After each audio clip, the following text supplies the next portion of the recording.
मेरा प्यारा क्रोमियम आज आप सब लोगों को ठीक करेगा।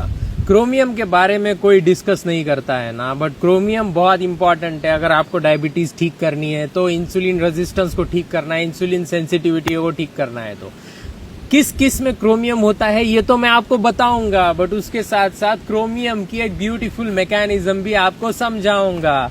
ध्यान से देखो, ये है आपके मसल्स, और इस मसल्स में और फैट के अंदर इंसुलिन चिपक जाता है और अंदर छोड़ता है ग्लूकोज को। उसके ऊपर होते हैं इंसुलिन रिसेप्टर।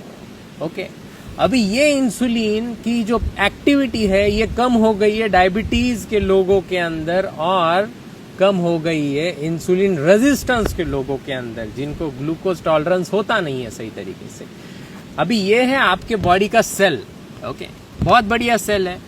तो एज्यूम करो ये है मसल सेल। मसल सेल के ऊपर है इंसुलिन के रिसेप्टर। ओके, तो ये जो रिसेप्टर होते हैं ना, कुछ इस तरीके के होते हैं। ये नीचे वाला बीटा यूनिट होता है और ये ऊपर वाला अल्फा यूनिट होता है लेटर से। इसके ऊपर इंसुलिन चिपकता है। इंसुलिन सेंसिटिविटी कम है तो रिसेप्टर सही तरीके से काम नहीं कर रहे, तो क्रोमियम कैसे हेल्प करेगा?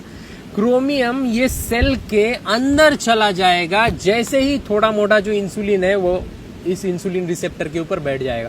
जैसे ही अंदर जाएगा, क्रोमियम क्रोमोडुलिन एक पेप्टाइड बनाएगा, मतलब कि एक पेप्टाइड चेन के साथ ज्वाइन हो जाएगा, और वो जो पेप्टाइड चेन है इस सेल के अंदर से, ये जो बीटा यूनिट है ना, ये सेल का बाहर का पार्ट है, ये अंदर का पार्ट है। जो बीटा यूनिट्स है ना, इसके अंदर टायरोसिन काइनेज एक्टिविटी को बढ़ा देगा। जैसे ही टायरोसिन काइनेज एक्टिविटी बढ़ जाएगी, वैसे ही इंसुलिन का जो इफेक्ट है वो एम्पलीफाई हो जाएगा। जैसे ही इंसुलिन का इफेक्ट एम्पलीफाई हो जाएगा, वैसे ही GLUT4 ट्रांस एलोकेशन चालू हो जाएगा। GLUT4 ट्रांस एलोकेशन यानी कि बहुत सारे ग्लूकोज ट्रांसफर 4 एक्टिविटी चालू हो चुकी है, जहां से ग्लूकोज एंट्री मार सकता है, अदरवाइज ग्लूकोज सेल में एंट्री नहीं मार सकता है। तो इंसुलिन को एम्पलीफाई करता है ये क्रोमियम। किस में होता है? सबसे ज्यादा होता है ब्रोकली में, ऑनियन में, गार्लिक में, जो लहसुन होता है ना उसमें भी होता है ये क्रोमियम।